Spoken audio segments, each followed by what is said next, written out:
screaming and yelling and being furious about their disappointment with the Trump administration, to which I have to say to a lot of Trump voters, you are welcome in my community, okay? Everyone's welcome here. Trump supporters, Democrats who are disillusioned, independents, third parties, boomers, Gen Xers, millennial, Gen Z, hell, Gen Alpha. You're welcome here too. Because look, don't rely on politicians to help and save you. And this is MAGA voters being very upset about how the Trump administration is handling the Jeffrey Epstein files. And they ran on this. A lot of conservative talk show hosts that made buku bucks and had all the figgy pudding in views and algorithm favors for them are now being called out because now what? We're supposed to dismiss 5 years as the most prolific human trafficker in international history, who is now what? We're supposed to ignore it? The story is fake? That it's a Democrat lie? No. It's Democrats and Republicans and the top 1%. I mean, come on, folks. This is starting to get really annoying. I'm starting to get very angry at how the Democrats and Republican politicians and a lot of these influencers are trying to cast aside this story. But here, take this video. I feel really betrayed and I feel really, really angry. We have a president who tells us to move on from Epstein because it doesn't matter. Are you guys still talking about this? Seriously? And yet he still talks about the 2020 election fraud. He talks about the Hunter Biden laptop.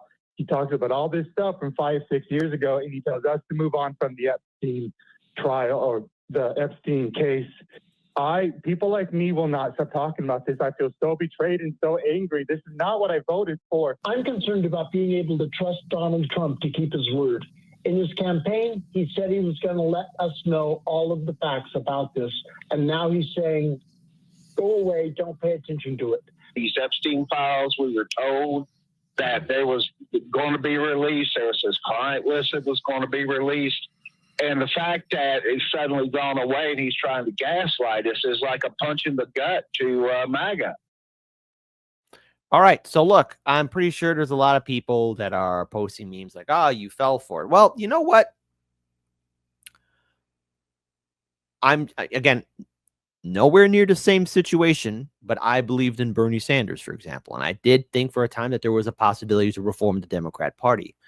I think I think this was the straw that broke the camel's back for a lot of Trump supporters, or he's not diehard ones, but independents and other people that thought like, okay, maybe Trump would be different if we give him a second chance.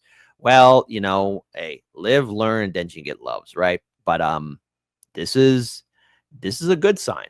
And to which I have to say, I will not mock. I will not laugh. I will not sit here and wag my finger. No, I'm going to say this to the people that are yelling to Trump about the Epstein files and how they're disappointed and how they're furious with him. Continue to do this. You are welcome here. Everyone is welcome to scream out. Let us work together. And I say we push this as much as we can. We cannot let this story die. All right, I say this as somebody on the left, okay? No, this story can't die. No. Not after 5 years of BS. Not after that stupid tape. Not after... You have Dan Bongino, who had a very popular podcast, by the way, talking about this story. Building up a following with this story. You see, yeah, sometimes some channels really do get that lightning in the bottle where they're talking about something and then it makes it their niche or they become the experts of it all. But see, the thing is, at the end of the day, you do want justice. We want accountability. We want to see these bastards held accountable. Where's the list at? Where's the list at? Jeffrey Epstein knew these people from Trump to Clinton and everybody else in between, left and right, up and down, business tycoons, Hollywood people, royalty. And now we're supposed to pretend out of the vote blue, no matter who, that they are no longer relevant? That we should just ignore it? I think everyone needs to keep talking about this as much as they can. I want to play this video from Hotspot. Let's play it. Well, let me just set the record straight. I know what he said that Epstein told him when he was in prison, but Epstein told his own brother, and his brother has been public about this, that he told him that if the public knew everything that he knew about Trump, they would have to cancel the election. And that's his brother's words, not mine. So there is something there. I'm not saying it means that the president did anything, illegal, or he was involved with Epstein's operation at all. But, the story that he told his brother is different from the story that he told that lawyer, number one. The other point I wanted to make is, he also said there's no list. I agree that there probably isn't a list, but my understanding is that Epstein kept files, and he did keep files on people. I don't know whether the Justice Department got their hands on those files, but Epstein had some kind of records. It might not have been, and I don't believe it was, in a formal list that everybody wants to refer to. So I just think that Epstein told different people different things, and it's hard to know really. Let me acknowledge the chat here for a second, because there's a couple things on Rumble that did capture my attention, and I think it's imperative that we do talk about it here. Hold on. So fighting 332. Trump is going to start a new war to escalate a war, so the Epstein and his island will be forgotten. That's all. Yes, I would not be surprised about that. I would not be surprised about that. And people do have short-term memories. People will, unfortunately, I fear, forget. All right. Also, Elian Jemison, same kit, all welcome in a true people's movement. And that's what I want. Look, I am not going to be like other channels and be like, ha, ha, ha, ha, Trump supporters, you got tricked. Hey, guess what? I got fooled with the Bernie Sanders movement, okay? I got fooled with the Bernie Sanders movement. I thought Bernie Sanders was legit. I thought the progressive movement was going to be something. No, Democrats and this activist community here and everything else were nothing but a joke. A stupid, dumb, lame joke. That's what I think about really a lot of these people the last 8 years and going into now. I mean, come on, suckers. You show me shite. What are you going to do? Protest in front of Trump Tower? And now we have Democrats now jumping on the Epstein case, trying to monopolize on it. But gee, you guys had 4 years on the Biden to really do something here too. But they didn't. They didn't. I want to pull up another video here. And it's taking its time to think. All right, I will have to refresh this video. I will have to refresh this video. But here, we'll play this one right here. Last year, the Biden administration allowed our investigators to look at portions of the file. We did that at the Treasury building. Here is what it says. Treasury's Epstein file details, Mr. President, 4,725 wire transfers. Let me repeat that. 4,725 wire transfers, adding up to nearly $1.1 billion flowing in and out of just one of Mr. Epstein's bank accounts. That's a lot of money. Senator Ron Wyden revealed that a single Epstein bank account processed 4,725 wire transfers totaling nearly $1.1 billion. It's just one account. What the hell? Transfers adding up to nearly $1.1 billion flowing in and out of just one of Mr. Epstein's bank accounts. If you ask me, that is more than 4,000 potential lines of investigation right there. Hundreds of millions more flowed through other accounts. That's even a lot more to investigate. The file shows that Mr. Epstein used multiple Russian banks, which are now under sanctions, to process payments related to sex trafficking. Goodness gracious. All right. Okay. What's it going to take, people? What's it going to take for us to build this coalition? What's it going to take to make sure this story stays alive? I mean, who's on the list? I want to know, okay? We all sit here, and sometimes we might have that moment of doubt where we ask ourselves, are we good people? Am I a good person? You know? I believe that evil should be opposed. But I also believe that at the end of the day, a lot of us are still in maybe a state of shock about just really how deep this Epstein crisis truly is. Who he is, what's he about, how many people did he know? And I think the further we dig, the more frightened we'll be, because we'll realize that this is far more insidious and brutal than we realize, and that a lot of innocent people were trafficked and hurt. A lot of innocent people were abused. And the more we look into it, the more we're going to get sick. You know, I don't know if you guys remember that TV show True Detective, but I think we all remember the scene when the two detectives got back together and homie plays that tape and the man is screaming no as he's watching it. I don't know if you've seen season 1 of True Detective. It's not for the faint of heart. Truly, it's not. And maybe I am overthinking it. Maybe I am. But something this big, something this disgusting just should not be swept under the rug. It's far more rotting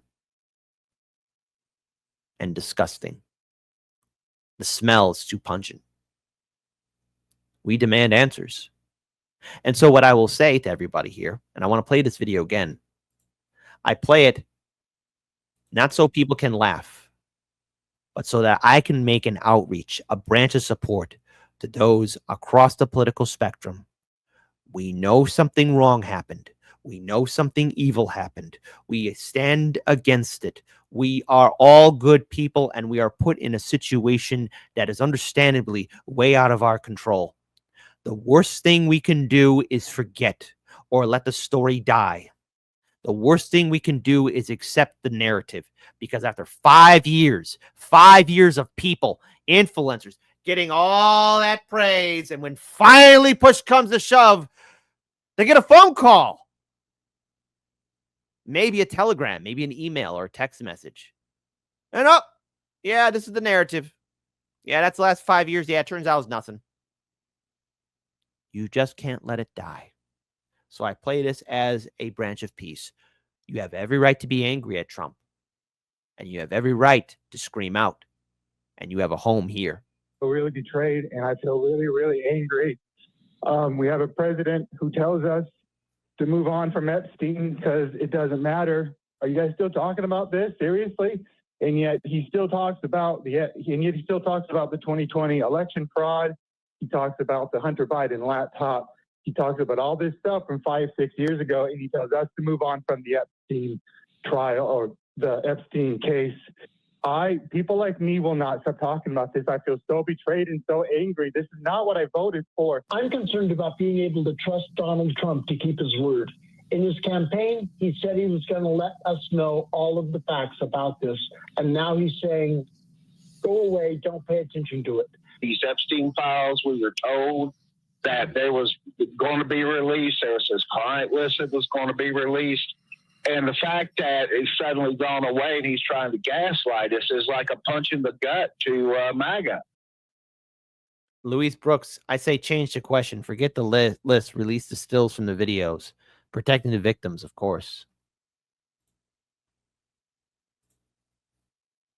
I don't know if there's a hero out there watching. And it's not fair for me to maybe put this on this person's conscience, but maybe there's a person out there. I think you're a good person. You'll see where I'm going with this very soon here, folks. But perhaps this will fall on deaf ears. Perhaps once again, I will fail. I will fail in this. But perhaps there's a good person out there. I don't know. This person, whoever you are, guy or gal, you might have the video stills, maybe, or know somehow to get an access of it. You might have like the big smoking gun, the big enchilada. Perhaps it's unfair for me to say to you, if by any chance this falls upon your ears, that you could do the monumental heroic task. See, in antiquity, the word hero meant something different. The word hero meant you're doing a sacrifice. The hero doesn't get a happy ending, like an Arnold Schwarzenegger 1980s kind of movie. No, the hero doesn't make it in some stories in antiquity. The hero dies, but does a service to the gods so that everyone else can survive and live. Perhaps maybe there is a hero or heroes out there that will do the impossible. And the fallout, yes, folks, the fallout will be devastating. But perhaps that's me asking too much. But to anyone who's a Trump supporter, you will not be mocked here. You will be welcomed. Same thing for anyone who's a Democrat supporter. You're disillusioned with them, you're welcome here. We want to have a better future. We got to put aside our differences, do a timeout, and look at something that's very evil that's happening before us. They want us to forget about the most prolific human trafficker in international history. They want us to forget. There's going to be a story or some other incident that's going to try and bury this story so that you can move on. We cannot.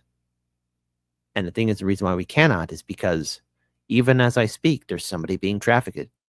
Even as I speak, somebody is being used and abused.